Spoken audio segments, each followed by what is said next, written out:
ரெண்டு பேரும் ஒன்றா தான் போயிட்டு.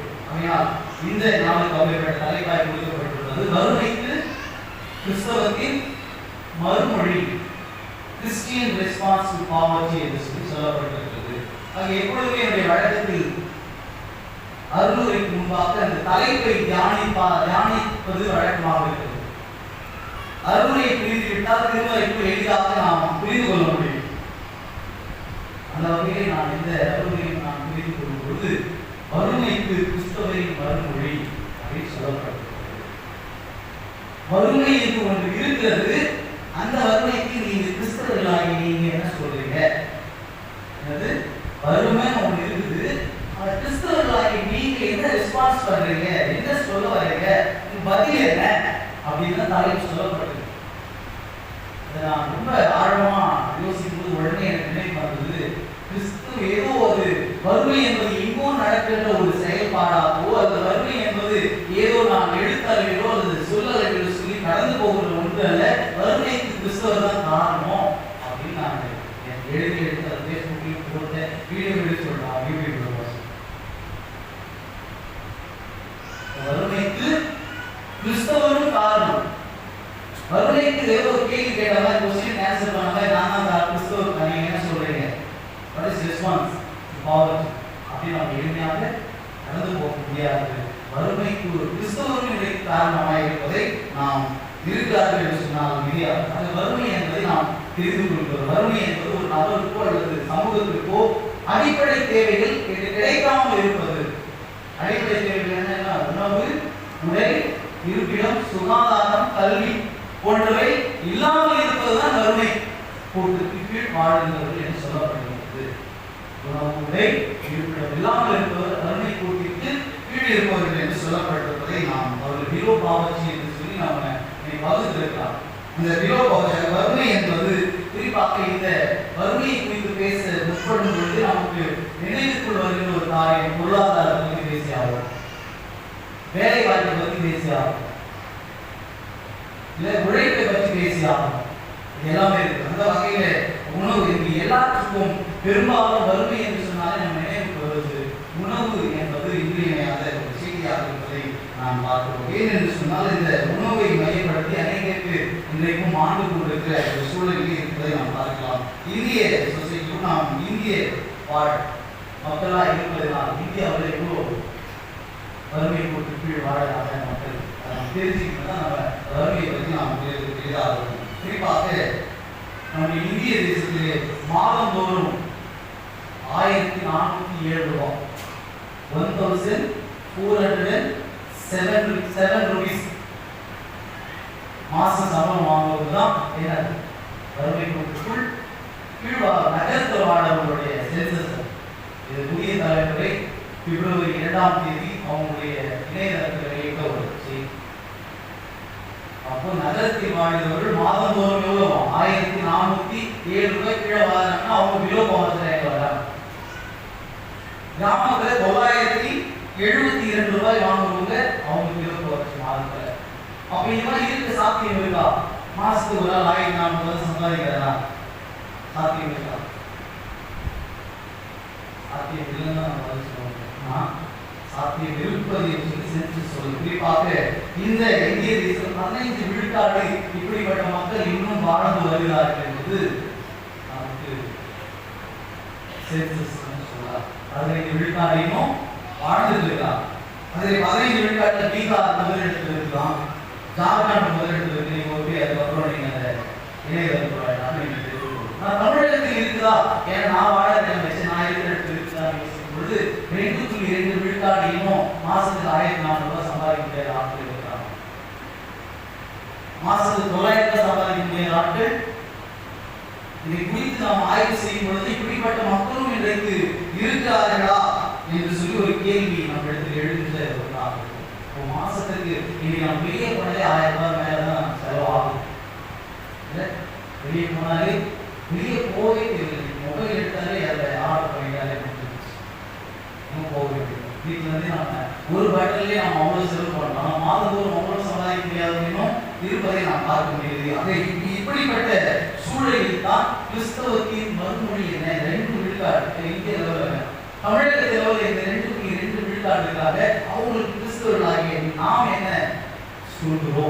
நம்முடைய பதிலீடு என்ன? நான் 1 மணி நேரத்துக்கு 1000 ரூபாய் செலவு செய்யக்கூடிய அளவுக்கு நான் இருக்கும் பொழுது 1 மாசத்துக்கு அவனுக்கு வந்து 1000 ரூபாய் கிடைக்கிறது கஷ்டமா இருக்கு. அந்த லைஃப்லயே வரலையும் தெரியும். 5 பைசா பார்த்து, 10 பைசா பார்த்து, 50 பைசா பார்த்து, 1 ரூபாய் பார்த்துலாம் வந்துருக்காங்க. அவங்க இன்னும் 800 ரூபாய் கூட பார்க்கல. அப்படினால் இப்பேற்பட்ட வறுமை சூழலில் இருப்பவருக்கு கிறிஸ்தவத்தினுடைய மறுமொழி என்னவென்று நாம் பார்ப்போம். இந்த மறுமொழி கிறிஸ்தவத்தினுடைய மறுமொழி என்னவென்று முன்பாக குறிப்பாக இந்த இதே சூழ்நிலை தென் அமெரிக்கா இடையில் உருவாகும் போது உருவாச்சு. தென் அமெரிக்காவில் இப்படிப்பட்ட பஞ்சங்கள் நிலவியது. இப்படிப்பட்ட முதலாளித்துவத்தால் ஏழைகள் சுரண்டப்பட்டு பஞ்சம் நடந்துச்சு. அப்படி நடக்கும்போது அங்க இருக்கிற இறையியலாளர்கள் எல்லாம் இதுக்கு என்ன நற்செய்தி என்ன சொல்லுது? நாம் இன்றைக்கு கிறிஸ்தவ மறுமொழியை கேட்கிறோம். அன்னைக்கு லேட்டின் அமெரிக்கா 1960 இந்த கேள்வி கேட்கிறாங்க. என்ன கேட்கிறாங்கன்னா, இது கிறிஸ்தவ நற்செய்தி என்ன சொல்லுது? லேட்டின் அமெரிக்கா இப்படிப்பட்ட சூழல் நிலை வருகிறது, ஏழைகளாகவே இருக்காங்க, வறுமையின் சூழல் இருக்காங்க, பைபிள் என்ன சொல்லுது அப்படின்னு அவங்க கேள்வி எழுப்பி பார்க்கும்போது அது கடவுள் வறுமையை விரும்புகிறவர் அல்ல, கடவுள் வறுமையை ஏற்படுத்துகிறவரும் அல்ல, கடவுள் வறுமையின் சூழலில் வாழ்கிறவரும் அல்ல, அதாவது பிடிக்காத ஒரு இறையரை கண்டுபிடிக்கிறவர்களாக இருப்பதை நாம் பார்க்கிறோம். அதே சூழலில் இன்றைக்கு கூட அப்படிப்பட்ட ஒரு கேள்வி எழுப்பி பார்க்கிறவர்களாக இங்கே நாம் அழைக்கிறவர்களாக இருக்கிறோம். குறிப்பாக இதற்கு வறுமை அதற்கு எதிர் சொல்லாக அங்கே ஒரு ஆடம்பர வாழ்வை குறிக்கிறது. குறிப்பாக ஒரு ஆடம்பர வாழ்வோடு வாழ்கிறார் என்று சொன்னால் எதிர்முனையில் இருப்போருக்கு பணம் இல்லாமல் இருந்து விடலாம், பொருள் இல்லாமல் இருந்து விடலாம். ஆனால் எதிர்முனையில் இருப்போர் பசியினால் விழுவதுதான் ஆடம்பரத்தை கேள்விக்குறியாக்குகிறது. என்னுடைய ஆடம்பரம் பசியை உண்டாக்கக்கூடாது, என்னுடைய ஆடம்பரம் பிறருக்கு வறுமையை ஏற்படுத்தக்கூடாது. ஆனால் நாம் இருக்கலாம், அவங்க கவலைப்படுத்த ஒரு கத்தோலிக்க ஆசிரியர் சொல்கிறார், ஒரு மனிதன் தலைமையை கூரை இல்லாமல் இருந்து வாழ முடியும், உடை இல்லாமல் வாழ முடியும், ஆனால் உணவு இல்லாம வாழ முடியாது. அப்ப என்னுடைய ஆடம்பரம் என்ன சொல்றோம்? ட்ரெஸ் வாங்கி கொடுக்குறது அவசியம் இல்லை, பணம் கொடுக்குறது அவசியம் இல்லை, இன்னும் பசியா இருக்கிறாங்க அந்த நிலையை நாம் மாற்ற வேண்டும் என்பதுதான் இன்றைக்கு வறுமையின் உச்சமாக இருக்கிறது. இந்த சூழலில் தான் நமக்கு திருமறை என்ன சொல்கிறது, அல்லது திருமறையில் நாம் எப்படிப்பட்ட கடவுளை காணுகிறவர்களாக இருக்கிறோம் என்பதை நாம் திருமறைக்கு கடந்து போகிறவர்களாக இருக்கிறோம். இந்த எதிர்கால தலைமுறைகளுக்கு நாம் எப்படிப்பட்ட சூழல், இன்னும் 2 விழுக்காடு இருக்காங்க, அவங்க போய் பார்க்கணும் எங்கெல்லாம் இருக்காங்க. கண்டெடுப்பு 2% தமிழகத்துக்குள்ள இன்னும் 900 சமுதாயக்கூடிய மக்கள் இருக்காங்க. அதனால் அன்பான அவர்களுக்காய் நாம் என்ன மறுமொழி சொல்ல போகிறோம், ஏன் இதை அடுத்தமாக சொல்லி அவர்களை முன்னிறுத்தி அவர்களை நாம் வறுமை என்பது ஏதோ ஒரு சூழலில் கடந்து போகலாம். அந்த வறுமையை புரிதல் என்பது ஒவ்வொருவருக்கும் ஒரு மாதிரி வறுமையிலிருந்து அந்தவங்களுக்கு தெரியும், இல்ல வறுமையில் வராதவங்களுக்கு தெரியாது. அதனால் அப்பேற்பட்ட மக்களை நாம் நினைவு வைத்து நாம் என்ன செய்ய போகிறேன் என்று சொல்லி நாம் பார்க்க முடியவர்களாக இருக்கிறோம். அன்பானவர்களே, இப்படிப்பட்ட சிந்தனை கொடுத்து நாம் யோசிக்கும் போது திருமறையிலும் அப்படிப்பட்ட காரியங்கள் நடந்தேறி இருக்கிறதா என்று நாம் பார்க்கிறோம். இந்த உலகத்தை கடவுள் படைக்கும் பொழுது எல்லாருக்கும் எல்லாமாக படைக்கிறார். எல்லாமே எல்லாம் எடுத்துக்கலாம், ஆண் பெருமாள் படைக்கிறார். எல்லாமே எளிதாக கிடைக்கக்கூடிய அளவுக்கு அவங்க வறுமையே கிடையாது, வறுமைக்கான வாய்ப்பே கிடையாது.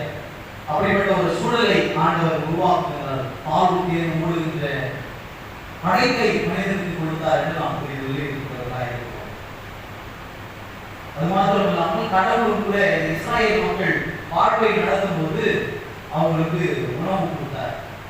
வானத்தில் என்ன உணவு? வானத்தில் என்ன உணவு கொடுத்தார்? மன்னாவை கொடுத்தார். மன்னா பேரு எக்ஸ்பயர் ஆகுது, இல்லை நம்ம பார்த்து அவங்க எக்ஸ்பயர் ஆகிடுச்சா அப்படி. ஆனால் அந்த உணவு எடுத்து பேக் எடுத்து பார்த்தீங்கன்னா அது ஒரே நாள் வேலை, எத்தனை நாள் வேலை? அது ஒரு நாள் தான் வேலை கிடையாது. அப்ப அந்த சூழல் எது யாரை வாங்கி கடவுள் நினைச்சதுன்னா இவங்க பாலைவனத்துல அவங்க பாலைவனமா போனவே, நடந்து போனவே, இரவு பாகம் போனவே, அப்ப இவங்களுக்கு எடுத்து வச்சுக்கணும் உயிரோட கடவுள் கொடுத்துட்டு அவர் எல்லாம் பேக் பண்ணி முடிச்சுக்கலாம் அப்படின்னு சொல்லியிருக்கலாம். நீங்க இன்னும் நீண்ட தூரம் பயணம் செய்வோம், எல்லாம் அவருக்கு பேக் பண்ணிக்கணும்னு சொல்லியிருக்கலாம். அவர் என்ன பண்ணாங்க, அன்றன்றைய நாளுக்குரியதை கடவுள் என்ன பண்ணியிருக்கார், கொடுத்தார். அப்ப என்ன பண்ணிட்டாங்க, நிறைய வச்சிருக்கவங்க கூட பலசாலிகள் போய் வேகமா முடியாது நிறைய எடுத்துவான், உடல் கல்யாணமானவங்க கொஞ்சம் எடுத்துவான். அப்படி இருக்கும்போது எல்லாரும் கொடுத்துறான். ஏங்க அதிகமா இருக்கு, ஏன் கொடுக்குறாங்க, ஏன் கொடுக்குறான்? நாளைக்கு அது யாரும் கையில் இல்லை, நாளைக்கு அது யாராலையும் வச்சிருக்க முடியாது. அந்த உணவு வச்சிருந்தா அது கெட்டு போயிடும். அதனால எல்லாம் ஓடி ஓடி கொடுத்தாங்களாம். கடவுளுடைய நாவையில் வறுமைக்கு இடம் இல்லை. எப்ப நான் வாழணும் அப்ப மகிழ்ச்சியா வாழலாம். நான் வாழறது இல்லாம அருகாமை இருக்கிற மகிழ்ச்சியா வாழலாம் என்று அங்கே கடவுள் தெளிவுபடுத்துவதை நான் பார்க்கிறேன். அதனால அந்த ஒரு உணவை கொடுக்கிறார். அவருனால தெரிஞ்சது கடவுள் பார்வையில் வறுமைக்கு இடம் கிடையாது. அப்படி அந்த லாட்டின் அமைப்பில் கண்டுபிடிச்சாங்களோ கடவுள் வறுமையை கொடுக்கல. ஆண்டவராக இயேசு கிறிஸ்து கூட ஜெபத்தை கற்பிக்கும் பொழுது என்ன கற்பித்தார், அன்றன்று தேவையான உணவை எங்களுக்கு தாரும், அன்றன்று தேவையான உணவை எங்களுக்கு தாரும். இல்லை நாளைக்கு தேவையான, ஒரு மாசத்துக்கு தேவையான, ஒரு வருஷத்துக்கு தேவையான உணவை புதுசாமி நினைக்கலாம். அன்னைக்கு என்ன உணவு தேவை, அதை புதுசாமி நீ கொஞ்சம் சேர்த்து சொல்ல போயிடறாங்க. எல்லாரும் என் உணவுனா கடவுளுடைய ஆதார வார்த்தையை உணவாச்சு, வார்த்தையை கடவுளுக்கு போயிடறாங்க.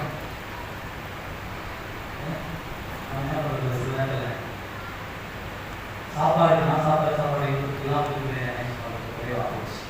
அன்பானவர்களே, கடவுளுடைய பார்வையில் எல்லாருக்கும் எல்லாம் கிடைக்க வேண்டும். கடவுள் கொடுத்தது எல்லாமே ஒருவர் சேர்த்து வைக்கும் கொள்ள முடியாத அளவுக்கு கொடுத்திருக்கிறார். நீங்க எல்லா பகுதியிலையும் படிச்சு பாருங்க, கடவுள் எங்கெல்லாம் வந்து ஒரு புதுநிலை செயல்பட்டு எங்கெல்லாம் எல்லாருக்கும் கொடுத்தாரோ அந்த பகுதிகளெல்லாம் யோசிச்சு பார்க்கும்போது எங்குமே கடவுள் உருதுக்கு மட்டும் சேர்ந்தா வாங்கி கொடுத்த மாதிரி இருக்கவே இருக்காது. அவர் கொடுத்தாதான் எல்லாரும் போகணும். மழை வந்துச்சுன்னா யாரும் போகும், மழை வந்துச்சுன்னா யாரும் போகும், வருமா ஏன்னா போகும்.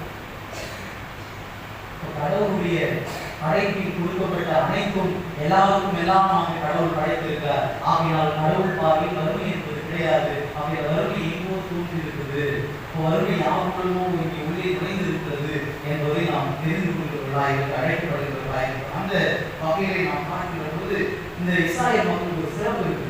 ரொம்ப அவங்க இஸ்ராயல் மக்களுடைய மேன்மை என்னவென்றால் அவங்களுக்கு இருந்து ஆன்மீக வறுமை அதிகமாக இருந்துச்சு, ஆன்மீக பசி அதிகமாக இருந்துச்சு.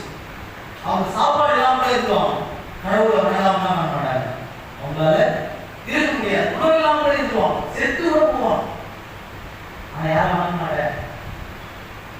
இந்த தீயில் இருந்து செத்தாலும் பரவாயில்ல, சிறுஜோக்கியில் எதனாலும் பரவாயில்ல, யாரும் வணங்க மாட்டேன். பொசிலை நான் வணங்க மாட்டேன். யார் சொல்றது?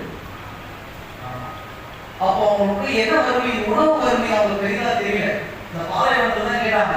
அதுவும் ஏன் கேட்டாங்கன்னு சொன்னா, எகிப்தில் இருக்கும்போது அடிச்சான் படிச்சா துன்ப கொடுத்தா ஏதோ கொஞ்சம் கொடுத்தோம், நீ உன்ன நம்பி வரும்போது எதுவுமே தரமாட்டேன்னு அவங்க கேட்டாங்க. ஆனா அதுக்கப்புறம் யாவே தான் கடவுள், கடவுள் தான் எங்களுக்கு எல்லாம், கடவுள் தான் எல்லாம் என்று சொல்லி அவங்களுக்கு அங்கே ஆன்மீக வறுமை ஏற்பட்டுச்சு. எங்கெல்லாம் கடவுளுக்கு தேவதூஷணமாய் அரசாட்சி செய்கிறார்களோ அங்கெல்லாம் ஆன்மீக பட்சம் அவங்களுக்கு ஏற்பட்டுச்சு. யாரெல்லாம் கடவுளுக்கு விரோதமாய் ஆட்சி செய்து எஸ்ரேல் கோயிலை உடைத்தெறிகிறார்களோ அப்பொழுதெல்லாம் அவங்களுக்கு ஆன்மீக பட்சம் ஏற்பட்டுச்சு. இப்படி கடவுள் இது பற்று கொண்டிருந்த மக்கள் இன்னைக்கு வரைக்கும் யூதர்கள் யாவே தான் கடவுளுக்கு யாரும் வரல, பேசியாயினும் மரணம் காத்திருக்கிறார். அவங்களுடைய ஆன்மீக வைராக்கியத்தை ஒருவேளை அவங்க இயேசுவை நம்பவில்லை என்ற ஒரு சிந்தனை நமக்கு இருந்தாலும் அவருடைய ஆன்மீக வைராக்கியத்தை நாம் பார்க்க வேண்டியிருக்கிறப்போ அவங்களுக்கு வறுமை என்பது உணவு சார்ந்து கிடையாது, வறுமை என்பது ஆன்மீகம் சார்ந்துதான் அவங்களுடைய வாழ்வியல் இருக்கு. இன்னைக்கு குடும்பக்காரர்களுக்கு பண பிரச்சனை இருக்கு. ஒரு காலத்துல வேலைக்கெல்லாம் போனோம்னா சம்பாதிச்சு வச்சு அதனாலதான் ஒரு இது கரண்ட் அக்கௌண்ட் சேவிங் அக்கௌண்ட் கொடுத்தாங்க. ஒரு சேவிங் அக்கௌண்ட்டே கிடையாது. ஏன் இஎம்ஐ அக்கௌண்ட் ஒன்று வந்துருச்சு. இல்லை எல்லாம் ஒரு காலத்தில் வேலைக்கு போய் இஎம்ஐ கட்டணும் போக இன்னைக்கு இஎம்ஐ கட்டலாம் எதுக்கு வராங்க, வேலைக்கு போகிற நிலைமை ஆயிடுச்சு. ஆனால் கடவுளுடைய பொருளாதாரத்தில் அது எதுவும் கிடையாது. அதான் அன்னை செலவு பண்ண. இந்த இஸ்ராயல் மக்கள் வாழ்க்கையில அப்படிப்பட்ட ஒரு நிலையை அவர்கள் இருந்து ஆன்மீக பசியோடு வாழ்ந்த மக்களுக்கு ஒரு இடத்துல ஆமோஸ் 8ஆம் அதிகாரம் 4 முதல் 7 வசனங்களை படிக்கிற பொழுது இந்த இடத்துல அப்படிப்பட்ட ஒரு ஆன்மீக பசி அவர்களுக்கு ஏற்படும். ஆன்மீக என்னன்னு சொன்னா சாலமோனும் தாவீதும் சிறப்பாக ஆட்சி செய்தாங்க. அந்த ஆட்சி அவங்களுக்கு பொற்கால ஆட்சியா இருந்துச்சு. அவங்க என்ன பண்ணாங்க? தாவீதும் சாலமோனும் என்ன பண்ணாங்க? இஸ்ரவேல் மக்கள் என்ன செஞ்சாங்க? பொற்கால ஆட்சியா இருந்துச்சு. இப்ப என்ன செஞ்சாங்க? இப்போ நம்ம என்னதான் செஞ்சாலும் நல்லா இல்லைன்னு சொல்லுவோம். அப்ப அவங்க என்ன நல்லது கண்டுபிடிச்சாங்க சொல்லுங்க. தாவீது கிட்ட சாலமோன் கிட்ட நம்ம என்ன தாவீதை பத்தி பேசுறோம், அடுத்த தாவீது பேசிட்டே போலாம். நம்ம சாலமோனை பத்தி பேசுறோம்னா ஒரு பக்கம் ரெண்டு பக்கம் பேசிட்டே போலாம். இஸ்ரவேல் மக்களுக்கு பொற்கால ஆட்சியா இருந்துச்சு. அவங்க ஏன் அந்த பொற்கால ஆட்சியா இருந்தது? ஏன் பொற்கால ஆட்சியா இருந்துச்சு? என்ன பண்ணாங்க? அவங்க கோயில் கட்டினாங்க, ஒரு பெரிய கோயில் வச்சாங்க. அவங்க வசியதான் அதை செஞ்சுட்டாங்க. பொற்கால ஆட்சி கடவுளுக்கு முக்கியத்துவம் கொடுத்துதான் அவங்களுடைய பசி ஆட்சியில தான் இருந்துச்சு. அதுக்கப்புறம் அந்த நிலைமை மாறுது. இரவுக்கு அப்புறம் சாலமோனுக்கு அப்புறம் 2 பேர் ஆட்சி ரெகோபியாம் வராரு. அவரு ஆட்சி சரியா செய்ய மாட்டாரு. அதனால ரெகோபியாம் சாலமோனுடைய தொடர்ந்து இருந்த சில ரெகோபியாம் வந்து அந்த 2 நாடு பிரிகிறார். வடநாடு தென்னாடு அப்படின்னு சொல்லிட்டு 2 நாடா பிரிவதை நாம் பார்க்கலாம். இந்த 2 நாடா பிரியும் பொழுது ஒரு இந்த பக்கம் வடபகுதியிலும் தென்பகுதியிலும் பிரிந்து வருகிறார். இந்த சூழலில் ரெகோபியாம் என்பவர் யூத நாட்டையும் ரெகோபியாம் என்பவர் வடநாட்டையும் ஆளுகிறார் இருக்கிறார். இப்படி ஆளும்போது இந்த ரெகோபியாம் நல்ல ஆட்சி கொடுத்து போனார். 2ஆம் ரெகோபியாம் அரசாட்சி ஆளும்போது அவர் என்ன பண்றாரு? மறுபடியும் கடவுளுக்கு விரோதமாக செய்யறாங்க. காரணம் என்னன்னு சொன்னா அந்த இடத்துல ரெகோபியாம் 2ஆம் ரெகோபியாம் ஆட்சி செய்யும் பொழுது தப்பு கட்டுற வேலை கிடையாது. தன்னுடைய நாட்டுக்கு எதிராக போர் கொடுப்பவர்கள் கிடையாது. நம்ம வசனம் படிக்கிறத வெளிப்படுத்தி வச்சாங்க. கூட்டு இல்ல. ஏன் கூட்டு இல்ல? ஏன் கூட்டு கிடையாது? வீட்டுக்கு யாரும் இல்ல. திருடன் கிடையாது. அதெல்லாம் கூட்டு போயிடல. அப்போ இந்த நாட்டுக்கு எந்த ஒரு பிரச்சனையும் இல்லை. 2ஆம் ரெகோபியாம் ஆட்சி செய்யும் பொழுது அந்த நாட்டில் எந்த பிரச்சனையும் கிடையாது. எல்லாமே இருக்கு. ஏன்னா பக்கத்து நாட்டுல வந்து சுற்றுவாங்க, பக்கத்து நாட்டுல நம்மளை கைப்பற்றிடுவாங்க, இல்ல பக்கத்து நாட்டுல இருந்து எக்ஸ்போர்ட் இம்போர்ட் பாதிக்கும். அந்த மாதிரி எதுவுமே கிடையாது. நல்ல சுகபோகமா வாழலாம். எந்த பிரச்சனையும் இல்லை. எந்த தாக்குதலும் இல்லை. அவங்களுக்கு மகிழ்ச்சியா எல்லா வளங்களும் கிடைக்குது. எல்லா பணமும் பெருகுது. எல்லா சூழ்நிலையும் அவங்களுக்கு அதிகமாக சாதகமாக அமையுது. பணம் எல்லாமே விழுப்பிழுத்து ஓடும். என்னது? என்ன வெள்ளம் விழுப்பிழுத்து ஓடுன்றாரு நீதி நேர்மையும் பணம் பெருக்கெடுத்து ஓடுகிற சூழலுக்கு அவங்க வாழாங்க. அப்படி வாழும்போது ஆன்மீக பசியோடு இருந்த மக்கள் பணத்தை பார்த்தார்கள், சுக வாழ்வை அனுபவித்தார்கள். என்னாச்சு? ஆன்மீக பசி. அந்த ஒரு வசனம் பார்த்தீங்கன்னா ரொம்ப இதுவா இருப்பாங்க. 7வது வசனம் 6-7 படிக்கல. 8 7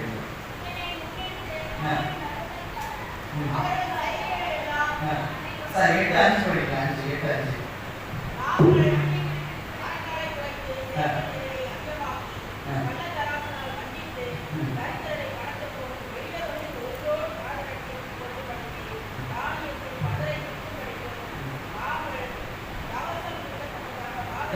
இப்ப என்ன பண்றாங்க? எப்போ ஞாயிற்றுக்கிழமை வரும்னு நினைச்சிருந்த மக்கள் எதுக்கு? எப்போ ஞாயிற்றுக்கிழமை வரும், எப்போ அமாவாசை வரும், கோவிலுக்கு போகலாம், சாமி கும்பிடலாம் நினைச்சிருந்த மக்கள் என்ன கேள்வி கேட்க ஆரம்பிச்சாங்க? எப்படா ஞாயிற்றுக்கிழமை முடியும்? எப்போ அமாவாசை முடியும்? இதெல்லாம் தடையா இருக்கு. ஆன்மீக பசி இருந்த மக்கள், பூமிதான் வாழ்வாக கொண்டிருந்த மக்கள், கடவுள் தான் வாழ்வாக கொண்டிருந்த மக்கள் நீங்க அந்த கேள்வி கேட்கிறாங்க. அந்த வசனத்துல 8ஆம் அதிகாரம் 7ஆம் வசனத்துல நாம் தானியங்களை விற்பதற்கு அமாவாசை எப்ப முடியும்? அமாவாசை எனக்கு இருக்கு. எதுக்கு? தானியத்தை வைக்க முடியல. கோதுமையை நல்ல விலைக்கு விற்பதற்கு ஓய்வு நாள் எப்பொழுது முடியும்? அப்போ இவங்கள அது ஒரு வார்த்தை இருக்குல்ல, யதார்த்தமா கண்ணா மறைக்குது, பதவி கண்ணா மறைக்குது, இல்ல பணம் கண்ணா மறைக்குது அப்படின்னு பேச்சு வழக்கில் சொல்லுவாங்கல்ல. அப்படி உங்களுக்கு அந்த கண்ணை மறைச்சிச்சு. ஞாயிற்றுக்கிழமையை மறைக்குது, அமாவாசையை மறைக்குது. எப்படி ஆலயத்துக்கு போகும் வாருங்கள் என்று மகிழ்ச்சியோடு பின்தொடர்ந்த மக்கள், ஆலயத்தை கட்டுவதற்கு இறந்தும் கட்டி மக்கள் நான் கடவுள் தான் வழிபடுவேன் என்று தங்களை அர்ப்பணித்த மக்கள் இந்த இடத்துல என்னைக்கு ஞாயிற்றுக்கிழமை முடியும்போது என்னைக்கு அமாவாசை முடியும்போது கேட்கலாம். காரணம் அவங்களுடைய வாழ்வு ஒரு ஆடம்பர வாழ்வுக்கு நடந்து ஒரு லக்ஸரியான வாழ்க்கைக்கு போயிட்டாங்க. அப்பதான் அதனால நமக்கு கிறிஸ்தவங்களே நல்லா இருக்கிறீங்களே, தொடக்க கால மிஷனரி நமக்கு கல்வி கொடுத்தாங்களே, தொடக்க கால மிஷனரி நம்ம மருத்துவம் கொடுத்தாங்களே, தொடக்க கால மிஷனரி நம்மளுக்கு உணவு கொடுத்தாங்களே. மற்றவங்க தெரிஞ்சிருக்கு கிறிஸ்தவங்களாம் ரொட்டி வாங்கி தான் கிறிஸ்தவன் மாறினாங்க. ஆமா, ரொட்டி வாங்கி தான் மாறணும். உண்மையான கவலை இல்லையே. நம்மை பார்த்து அதை கேட்கிறப்போ இந்த மக்கள் எப்பொழுது அமாவாசை முடியுமோ எப்போ போயிருக்கு. இந்த நிலைமையை இவங்க கடவுளுக்கு முக்கியத்துவம் கொடுத்தவங்க, யாவே தான் கடவுள் நினைச்சவங்க இன்னைக்கு கடவுளையே தூசிப்பதற்கு காரணமா போயிடாங்க. இவ்வளவு நேரம் அரசர்களை குற்றச்சாட்டினாங்க, இவங்க சரியா அரசாட்சி செய்யல, கடவுளுக்கு விரோதமா செய்யறாங்க. அவங்க கடவுளுக்கு அரசர்கள் குற்றச்சாட்டிய மக்களுக்கு ஏதோ ஒரு காலகட்டத்துல அவங்க வாழ்க்கை செஞ்சா மாறு வாழ்க்கையில் மாறும்போது யாரும் மறைக்கிறாங்க, வறுமை கூட்டுக்குள் வாழ்கிற மக்களை மறைக்கிறாங்க. அப்ப என்ன பண்ணணும்னா மாசத்துக்கு 1400 ரூபாய்க்கு மேல சம்பாதிக்கிற நாம 1400 கீழே இருக்கிறவங்க என்ன பண்ணணும் நினைச்சா. இதுதான் ஒரு உண்மையாக இருப்பதை நம்ம சொல்வதை பார்க்கிறார்கள் அன்பானவர்களே. அதனால்தான் இங்கே ஆமோஸ் இறைவாக்கினர் இப்படிப்பட்ட சூழலில் தான் அவர் எப்படி ஒரு நீதியை 5ஆம் அதிகாரம் 24வது வசனத்திலே 5ஆம் அதிகாரம் 24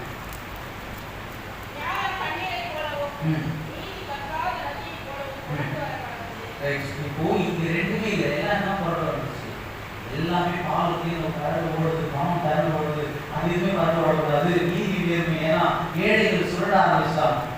ஏன்னா எல்லா பணமும் கிடைக்கும் போது விவசாயிகள் தான் என்ன பண்ணாங்க, அதை எழுத ஆரம்பிச்சாங்க. அதனால எழுத முடியாத ஏழைகள் ஏன்னா கண்டுக்குள்ள ஆள் கிடையாது, யாருக்குமே வாழலாம் இருந்துச்சு, வரைமுறை இல்லாம ஒரு வாழ்க்கையை வாழ்ந்துட்டு இருந்தாங்க. இந்த நிலைமையில் தான் அங்கே ஆமோஸ் இறைவாக்கினர் நீதி நேர்மையோட வாழ்க, என்னதான் அவங்க கையில பணம் இருந்தாலும், என்னதான் காசு இருந்தாலும், என்னதான் வசதிப்படுத்துறாங்க, என்ன பதவி இருந்தாலும் நீதி நேர்மையோடு வாழ சொல்லி அவரை கற்றுக் கொடுக்கிறவரை இருப்பதை பார்ப்பதை நாம் பார்க்கலாம். அன்பானவர்களே, இந்த இடத்துல ஒருவேளை இயேசுவை பிறப்பு அப்படிதான் இயேசு எங்க பார்த்தாரு, நம்ம கேள்வி எங்க பார்த்தாரு,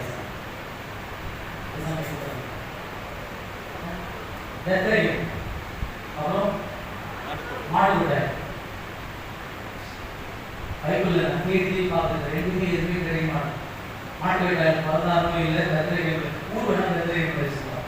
மாட்டு விட்டாங்க எங்கன்னா இருக்குதா கேட்டுங்க எதுவுமே கிடையாது. கடவுள் வந்து மாட்டு தொழுவுக்கு எங்க கெடுத்தாங்க முன்னாடி கெடுத்தாங்க அப்படின்னா அதே குழந்தை என்ன ஆகிடுது, பிறந்து அது எங்க பிறந்திருக்கு, ஆந்தவே எங்க பிறந்துச்சு. அதெல்லாம் நம்ம சொன்னா நம்ம என்ன பண்ணுவோம், இங்கதான் பிறந்திருக்கு, நாம சென்ட்ரல் சர்ச் தான் பிறந்திருக்கு, நீங்க பேசுவோம். நீங்க பேசுனா யாரை பார்க்க முடியும், எல்லாருக்கும் போட்டோம் எங்க லட்டு பிரச்சனை அப்படிங்கிற மாதிரி நம்ம டோக்கனை போட்டு டைம்ல வந்து பார்த்து போடுவோம். அதனால தான் அவரு முன்னாடி வந்துங்க இந்த மாதிரிலாம் பண்ணுவாங்க பேசுவாங்க. அப்ப அப்படின்னு எல்லாருக்குமானதா அவர் தன்னை இணைத்துக் கொள்ள முயற்சி செய்கிறார், எல்லாருக்குமானதாய் தன்னை காண்பிக்க கடவுள் முயற்சி செய்கிறார். ஒரு இறப்பை கூட ஒரு என்ன பண்ணல, கல்லறைக்குள் இறப்பை கூட எங்க ஒரு இடத்துல மறைவான இடத்துல சாவல, கொள்ளுதா மாறியில மண்டை ஓடுகிற இடத்துல யார் வேணா போவான், அவன் எல்லாம் பார்த்து தரிசிக்கிற சிறிய அங்கே தன்னை இணைத்து கொடுக்கிறார். உயிர் திரும்போது கூட வயசான உடம்பு வாங்கி யாரு இது பண்ணல, அறிவித்தியாகி யோசிச்சு என்ன பண்ணலாம், உடலை கொடுங்க, நான் போய் எங்களுக்கு கல்லறை வச்சுக்கிறேன், எங்களுக்குரிய கல்லறை எங்க மூதாதையர் கல்லறை அதில் போய் வச்சுக்கிறேன்னு சொல்லி வைக்கிறாங்க. ஆனா ஏசாமி என்ன பண்றது, அதுல உண்மை கூட தாங்க மாட்டார். நம்ம சொன்ன மாதிரி அவர் திரும்பி வச்சார். இப்பயே நம்ம இல்லாத ஏசி எழுந்து போன கல்லறை இந்த ஏசாமி கல்லறை போய் பார்த்துக்கலாம். அது கூட நம்ம இன்னைக்கு போக முடியாது, இது ஒரு பிரச்சனையா இருக்காங்க அந்த நாட்டில். அப்போ இயேசு உயிர்த்தெழுதலை யார் கொடுத்திருக்கார், என்னை நம்புகிறவன் மரித்தாலும் பிழைப்பான். அப்போ உயிர்த்தெழுதலை நம்பிக்கை வச்சிருக்காரு. யாரெல்லாம் நம்பிக்கை கொள்றாங்களோ, கிறிஸ்தவர்கள் மட்டும் இல்ல, யாரெல்லாம் நம்பிக்கை வைக்க அவங்க உயிர்த்தெழுதலை அனுபவிக்கலாம். கடவுளுடைய எல்லாருக்கும் எல்லாம் என்ற ஒரு சிந்தனையை கடவுளுக்கு ஏற்படுத்துவதை நாம் பார்க்கிறவர்களாக இருக்கும். ஆக வறுமையை ஒழிக்க கடவுள் வறுமையின் சூழலில் இருப்போரோடு தன்னை இணைத்துக் கொண்டு அந்த வறுமையிலிருந்து அவர்களை மீட்டெடுக்க போராடுகிற கடவுளாக இருக்கிறார். ஆக வறுமையை உண்டாக்குவதை கடவுள் எதிர்க்கவில்லை. அந்த வறுமையை தான் இருக்கிற நம்ம தப்பிக்கு ஒரு வார்த்தை சொல்லுவோம், கடவுள் பாவியை எதிர்க்கல, எதை இருக்கல, பாவத்தை இருக்கல. அதை கொஞ்சம் அப்படி சொன்னா வறுமையை ஏற்படுத்துறது இருக்கல, வறுமையை தான் இருக்கிற. என்னோட பகுதியில் என்ன நடக்கும்? லூக்கா எழுதின நற்செய்தி 16ஆம் அதிகாரம் 19:33 வசனத்தை பார்க்கும்போது இந்த இடத்தை பார்க்கும் பொழுது இரக்கத்தின் வெளிப்பாடு பகிர்வாக இருக்கிறது. பகிரின் வெளிப்பாடு வறுமை ஒழிப்பாக இருக்கிறது. இரக்கத்தின் வெளிப்பாடு பகிர்வாக இருக்கிறது. Compassion became sharing. Sharing became பகிர்வு என்பது வறுமை ஒழிப்பின் அடையாளமாக இருக்குது. ஆக இரக்கம் என்பது உணவு கொடுக்குது, உணவு என்பது வறுமையை ஒழிக்குதுதான். இரக்கம் என்பது உணவை கொடுக்குது, உணவு என்பது வறுமையை ஒழிக்குதுதா என்பதை பார்க்கலாம். அன்பானவர்களே, இயேசு கூட மத்திய 5ஆம் அதிகாரம் 32ஆம் வசனத்தை பார்க்கும் பொழுது இந்த மக்கள் எல்லாரும் அந்த வசனம் வழி 5:2 வழியில மத்திய 5:2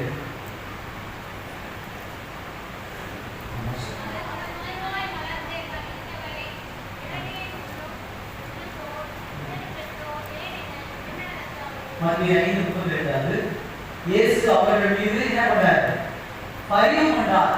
இயேசு அவர்கள் மீது யார் மீது சொன்னா அவரை பின்பற்றி வந்த மக்கள், பாலைவனத்தில் அவர் அறுவடை ஆசை கேட்பதற்கு வந்த மக்கள். மாலை நேரம் ஆயிடுச்சு, எல்லாம் வீட்டுக்கு போகணும். நம்ம மக்கள் என்ன சொல்றாங்க? நம்ம மக்கள் என்ன சொல்றாங்க? அவங்கள பொழுதோட வீட்டுக்கு அனுப்பிடுங்க. அவங்க வீட்டுக்கு போய் செஞ்சு என்ன அவங்க கிட்ட கேட்க போறாங்க? அவங்க கிட்ட அவ்வளோ கேட்டாங்க. யார் மாட்டிக்கிறது? கடைசியில் சொல்லுங்க, யார் மாட்டிக்கிறது? ஒரு சின்ன ஏமாந்து பிடிச்சி மாற்ற வச்சாங்க. அவங்க கிட்ட கை காட்டினாங்க கூட. அப்போ அவங்க வாங்கி இதை கொடுக்குறாங்க. இயேசு அவர்கள் மீது பரிவு கொண்டார் என்று நம்ம சொல்லப்படுறாங்க. இரக்கம் கொள்வதின் அடையாளம் உணவு கொடுத்தார், அவ்வளவுதான். அவர் இரக்கம் கொண்டதுனால கொடுக்க முடிஞ்சது. வறுமை கோட்டுக்கு கீழ் வாழ்வோர் மீது நாம் இரக்கத்தை செலுத்தணும். ஆனா பொருள் கொடுத்து ரெண்டாவது இரக்கம் காட்ட முன்பாக வேண்டும். ஒரு கத்தோலிக்க ஃபாதர் மதுரையில் இருக்கிற அவர் பேர் நினைவாங்க. அவங்க என்ன பண்ணியிருக்காரு? பிச்சைக்காரர்களை நோக்கி ஒரு பிச்சைக்காரர்களை விட பிறரிடத்தில் நன்மை பெற்றுக் கொள்கிறவர்கள்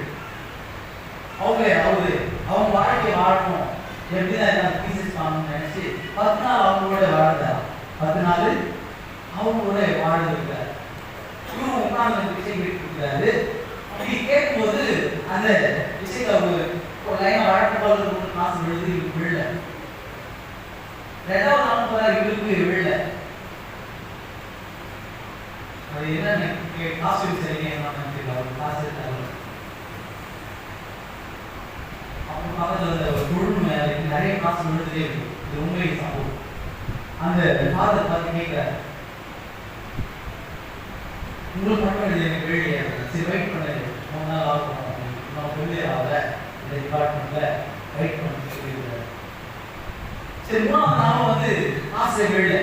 இப்போ அந்த குஷ்டரோகியா இருந்த நபர் பார்த்து ஃபாதர் ஆகல, அவர் அவங்க லைன்ல பேசியிருக்காரு. அவர் கேட்கிறார், என்ன கேட்கிறாரு? இன்னும் உங்களுக்கு ஆசை விழையா? சரிமா தரமாட்டு குஷ்டரோகியா இருந்து அவர் கடை கொடுத்துட்டு தேவையானதை வாங்கி கொடுத்தா எல்லா காசும் வேலை பண்ணிட்டார். அப்போ அந்த ஃபாதர் அவர் பார்த்து கேட்கிறார், நாளைக்கு நீங்க என்ன பண்ணுவீங்க? நீங்க எனக்கு நாளைக்கு கடவுள் பார்த்துப்பாயா முடியாது. நாளைக்கு யார் பார்த்துருக்குது? கடவுள் பார்த்துருக்காரு. இவங்க எழுத வந்தது அவங்கள பற்றி. ஆனால் அவங்களுக்கும் ஒரு கடவுள் ஒழிஞ்சிருக்காரு. கடவுள் அவர் அங்கதான் பார்த்தாரு. அவருடைய எழுத்துக்கள் எழுதியிருக்கார். அன்பாளர்களே, இப்படி வறுமை ஒழிப்பு என்பது இயேசு அவர்களோடு தன்னை இணைத்துக் கொண்டார். அந்த வசனம் சில கோபுரம் இயேசு பாவிகளோடு அமர்ந்தார், பாவிகளோடு உண்டார், பாவிகளுக்கு கையை போட்டார், பாவிகளை கண்ணோக்கி பார்த்தார். அவங்க எல்லாரையும் ஏன் பார்த்தார்னா அவங்களுக்கு இடத்தில் இருக்கிற வறுமைக்குள் தன்னை இணைத்துக் கொண்டு அதிலிருந்து அவரை மீட்க வேண்டும். அதுதான் மனித சாயலை எடுத்தார். மனித ரூபத்தை எடுப்பதற்கு காரணம் அதுவாக இருப்பதை நாம் பார்க்கிறவர்களாக இருக்கிறோம். ஆக இந்த இடத்தை பார்க்கும் பொழுது இந்த ஊமை 19:31 வரை பார்க்கும் பொழுது இந்த இடம் ஒரு சிறப்பான ஒரு ஊமையா இருக்கு. ஏசாமி நிறைய ஊமைகள் பேரபிள் சொல்லிட்டு வருவார். எல்லா ஊமையிலும் பேரே சொல்ல மாட்டார். எந்த ஊமையிலும் என்ன பண்ணாரு?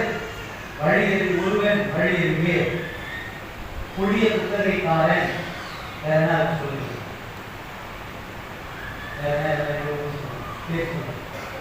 மனம் திருந்திய கெட்ட குமாரன், சமாரியன், ஆயக்காரன், ஏலியன் அப்படின்னு எல்லா ஊமையும் என்ன இருக்குது?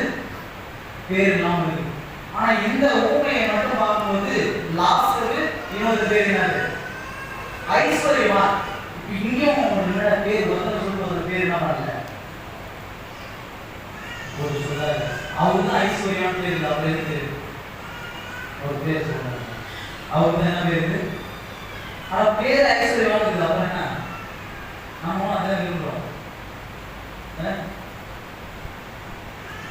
ஒரு காலத்துல அப்படிதான் இருந்துச்சுல. இங்க இருந்து லாஸ்ட் ஏன் அப்படி சொல்றாங்க அப்படின்னு பார்க்கும்போது பார்த்தீங்கன்னா லாஸ்ட் என்பது எலியேசர் என்று சொல்லக்கூடிய எபிரேய சொல்லுங்க. எலியேசர் என்பதற்கு கடவுள் துணையாக இருக்கிறார்.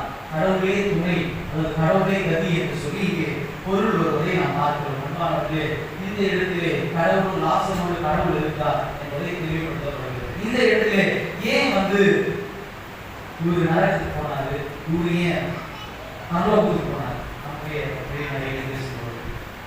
இந்த லாசரு என்ன செஞ்சார் கடவுளுக்கு? இல்ல ஐஸ்வர்யம் அப்படி என்ன செய்யல கடவுளுக்கு? அப்படியே இவரு நரகத்துக்கும் இவர் பரலோகத்துக்கும் போனோம். நம்ம கேள்வியை எழுப்பார்களா இருக்கும். எதிர்த்து அவர் உழைச்சாரு, சம்பாதிச்சாரு, அவர் ஐஸ்வர்யம்னா மாறாரு. அப்படி என்ன குறை இருக்குது அவருக்கு?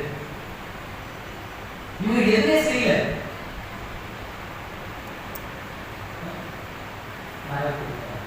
கடைசிக்கு ஜோமான பாட்டுறாம உட்காந்து ஆகி போயிடலாம். பரவத்து போயிடலாம் நினைக்கிறேன். எதுவுமே செய்யாத பரவத்து ஆபிரகாம் மடியில் இருக்கிறாரு. இவர் உழைச்சாரு, சம்பாதிச்சாரு, நல்லா இருக்கிறாரு. நான் எங்க போயிட்டாரு போயிட்டாரு. இந்த ரெண்டு பேருமே கடவுளுக்கு விரோதமா செஞ்சாங்க, யாருமே போடல. இது கடவுளுக்கு நல்லா செஞ்சாருன்னு போடல. என்ன நடக்குது? ஒரு வாலிபன் தம்பி பூயாங்க சாமி கிட்ட நான் நித்திய ஜீவனை அடைய வேண்டும் என்றால் என்ன செய்யணும் அப்படின்னு கேட்கிறான். இதெல்லாம் செய்யா என்ன வயசுல செய்ய நான் ஒண்ணு மட்டும் செய்ய அப்படின்னு சொல்றாரு. இதை வச்சு அவன் பரவத்துக்கு போறதுக்கான ரூட் கேட்கிறான். அவன் பரவத்துக்கான ரூட் வந்து நீ கடைபிடித்தது எல்லாமே போதாது, இன்னும் ஒன்று இருக்குது அப்படின்ற. அப்போ இந்த பகுதியில என்ன சொல்ல வரன்னா, இன்னைக்கு நாம் படிச்சோம் செய்யத்தக்கவில்லை செய்யாமலும் வந்தோம். லாசருக்கு பக்கத்தில் ஐஸ்வர்யம் என்ன செஞ்சிருக்கணும்? செய்யத்தக்கவைகளை செய்யாமல் அவன் தவறி இருக்கிறான். இதுதான் இவனிடத்தில் உணவு இருக்கிறது, இவனிடத்தில் பசி இருக்குது. மேல உட்கார்ந்து என்ன இருக்குது? உணவு இருக்குது. கீழே உட்கார்ந்து செய்யத்தக்கவைகளை செய்யாமல் வாரத்தோடு நம்ம செய்யறோம். அப்ப நம்ம ஒவ்வொரு வாரமும் நினைச்சு பார்க்கணும், என்ன செய்யல ஜெபம் பாட்டு போதாது. வாழ்க்கை சொல்லாது நான் சின்ன வயசுலயே கடைபிடிக்கிறேன், அது போதாது. அவங்க இன்னும் ஒன்று வறுமை ஒழிக்க வேண்டிய ஒன்று இருக்குது. அதுதான் பரவாயில்ல. எல்லா மதங்களோட மனுஷத்துக்கு போனோம்னா பரிகாரம் செய்யணும், இல்லை யாத்திரைகள் செய்யணும், இல்லை புனித யாத்திரைகள் பயணம் செய்யணும் அப்படின்லாம் சொல்லப்படுது. ஆனா நம்ம கூட அதே ஏற்கனவே வரும். ஆனா அதுல ஒரு சிறப்பு அம்சத்தை கடவுள் வச்சார். அதுதான் சமத்துவத்தின் அடையாளம். எல்லாருக்கும் எல்லாம் என்கிற அடையாளம். அதுதான் இறையாசு. அந்த இறையாசுடைய வழியில் முக்கியமாக இருப்பது ஒரு வசனம் இருக்குது. ஊசியின் காதில் என்ன வேணும்?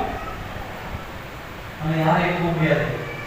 அது எப்படி ஊசிக்காத உடனே போகணும்? ஊசிக்காத உடனே போவோம். ஆசிரியர் இம்பாசிபிள் என்ன சொல்லுவாருன்னா, எப்பவுமே ஏசாமி ஊமையோ அல்லது ஏதோ ஒரு அருளைய சொற்பொழி ஆற்றுகிறார் என்றால் அந்த சூழல் சார்ந்து அப்போ அவர்கள் அங்கே இருக்கும் பொழுது எருசலேம் தேவாலயத்தை பார்க்கிறார். எருசலேம் தேவாலயத்துல ஐயா அப்படின்னு இருக்கும் ஆங்கில மொழி. அப்போ அந்த நுழைவாயில்கள் அநேக நுழைவாயில்கள் இருக்குது அந்த கோயிலோட போகிறது. இந்த ஒட்டக போகிறதுன்னு ஒரு நுழைவாயில் இருக்குது. இந்த ஒட்டகத்துக்கு எவ்வளவு இருக்குதோ அவ்வளவு நுழைவாயில் இருக்குமா. அந்த ஒட்டகத்துக்கு எவ்வளவு இருக்கோ அதுக்கு நேரம் அந்த குடியை ஏற்றி உள்ள போகும். ஆணை கொடுக்குது, ஆணை கொடுக்குது. ஆமாங்க, ஆணை கொடுத்துட்டு உள்ள போகும். இந்த குதிரைக்கு மேல இருந்துச்சுன்னா உடனே என்ன பண்ணாது, பூமுக்கு மேல புதிய வச்சுன்னா லோடு ஏற்றி ஏற்றி ஏற்றி ஏற்றி காட்டினா பிரச்சனை. இந்த லோடு இறங்கி இருந்த இந்த லாரிக்கு 12 வீல் தான். அந்த லாரிக்கு எவ்வளவு கட்டினா அதை கட்டினா எவ்வளவு கஷ்டம் இல்லை. ஓ, அதனாலதான் ஒட்டகத்துக்கு அதில் ஒட்டகம் கூட போயிடும். ஒட்டகம் போவோம், ஒட்டகம் கூட போயிடும், ஒட்டகம் போவோம். ஒட்டகம் எவ்வளவு இருக்கோ அந்த அளவுக்கு தான் நீ பொதிய ஏற்றி காணிக்க தரணும். அதெல்லாம் பாதியை இறக்கி வச்சுக்கணும். அந்த பகுதியை சார மாறுது. அப்ப இந்த இடத்துல செய்ய தக்கவைகளை அவன் செய்ய மறந்ததுதான் காரணமாய் இருப்பதை நாம் பார்க்கிறோம். நண்பாளர்களே, செல்வந்தர் நன்மை செய்ய பிராணி இருந்தும் அதை செய்யாமல் போனான். லாசருவை ஏற்க மனம் இல்லாமல் போனான். லாசரின் நிலையை உணராதவனாய் மாறி போனான். லாசரின் மீது இரக்கம் கொள்ளாமல் மாறி போனான். இப்படிப்பட்ட செயல்கள் தான் அவரை ஆதாரத்துக்கு தள்ளியது. Special character of Christianity. கிறிஸ்துவின் சிறப்பு மட்டுமே இதுதான். அதை மிஷனரி செஞ்சுதான் பகிர்தல் என்பதுதான். இன்னைக்கு அன்னை தெரேசாவிடம் இந்த கேள்வியை கேட்கிறார். என்ன கேள்வி கேட்கிறாருன்னா, நீங்க போய் எல்லாருக்கும் நீங்களும் போய் அவங்களை வந்து கேட்குறீங்களே, இது மாதிரி முழுமையாளை குதிரைங்களே, ஏழைகளை குதிரைங்களே, ஏன் அப்படின்னு கேட்கும்போது அவங்களே சொல்லுவாங்க, இப்பேற்பட்ட முகத்தில் எல்லாம் நான் ஏசாமி வறுமையோடு இருக்கிறத பார்க்கிறேன், ஏசாமி கண்டு தெரியாமல் இருக்கிறத பார்க்கிறேன், ஏசாமி குஷ்டரோகே இருக்கிறத பார்க்கிறேன், அதனாலதான் நான் கேட்கிறேன். அவங்க வழியில் நான் திருமலை சொல்லுது, கடவுள் பலியில இரக்கத்தையே விரும்புகிறவராய், ஆயம் இல்லாத ஆடுகள் மீது இரக்கம் கொள்கிறவராய் இருந்தார் என்று பார்க்கிறோம். இருவருக்கும் ஒரு பிளவு இருந்துச்சு. பிளவு என்பது இரக்கமற்ற செயலை குறிக்கின்ற ஒன்றாக இருக்கிறது.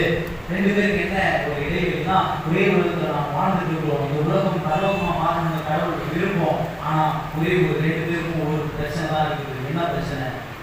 இரக்கம் இல்லாத ஒரு பிரச்சனை. அதுதான் நமக்கு வாழும் பிறவோடு காரணம். ஒருவர் மீது ஒரு அன்பு செய்யாமல், ஒருவர் மீது ஒரு இறக்கப்படாமல் என்பது இங்கே தெளிவுபடுத்துவதாக இருக்கிற நண்பாளருக்கு. செல்வம் என்பது கடவுள் குறிப்பாக இந்த செய்தி அங்கு இருந்த பரிசேயர்களுக்கு சொல்கிறார். ஏன்னா பரிசேயர்களுக்கு ஒரு எண்ணம் என்ன பார்த்தீங்கன்னா, செல்வம் என்பது கடவுள் கொடுக்குது, அதனால கடவுள்கிட்ட தான் வருது அப்படின்னு நினைச்சாங்க. அப்ப ஏழையாக இருக்கணும்னா கடவுள்கிட்ட தான் அவங்க செல்வம் வாங்க முடியாதவங்க பாவையை நினைச்சாங்க. அவங்களுக்கு சொல்ற பகுதியாக இருக்கிற நண்பாளருக்கு இந்த இடத்தில் பார்க்கும் பொழுது, இந்த மத்திய 25:45 நிறைவாக பார்க்கும் பொழுது, மத்திய 25:45 என்ன சொல்றது?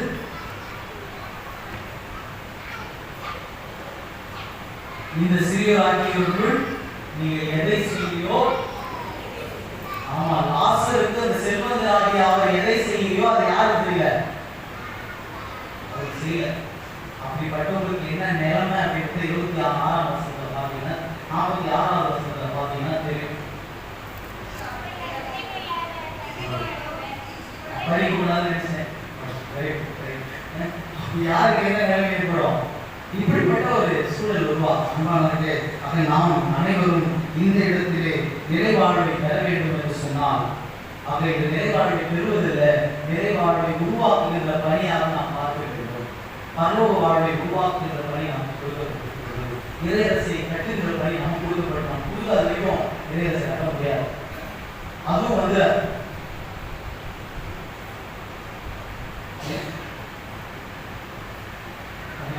நாம் இறையரசை கடவுளோடு இணைந்து கடவுள் எதற்காக உலகத்தை பாடுபட்டு உலகத்தை மீட்டாரோ, நாமும் இந்த உலகத்தில் இருக்கிற வறுமை சூழலுக்கு பாடுபட்டு அவர்களுக்காய் நாம் ஜபத்தினாலும் அவர்களுக்காய் நம்மால் இணைந்த உதவினாலும் தாங்கி இங்கே இறையரசை கட்டுகின்ற பிள்ளைகளாக கடவுள் நம்மை அழைக்கிறவராக இருக்கிறார். கடவுள் தாமை குருவார்த்தைகளை ஆசீர்வதிக்கிறார். அன்பின் ஆண்டவரே, வார்த்தைகளை நாங்கள் கேட்டிருக்கிறோம். இந்த வார்த்தைகளை நிறுத்திருக்கிறோம். அந்த வார்த்தைகளுக்கு நாங்கள் செயலோடு கொடுத்து வாழ்க்கையை ஆண்டவரே நாங்கள் இயேசுவை காட்டவும், இது உம்மோடு இணைந்து எதை அரசை காட்டவும் கடவுளை எங்களுக்கு தூய ஆவியாளர் துணை கொண்டு எங்களை வழிநடத்துகிறார்.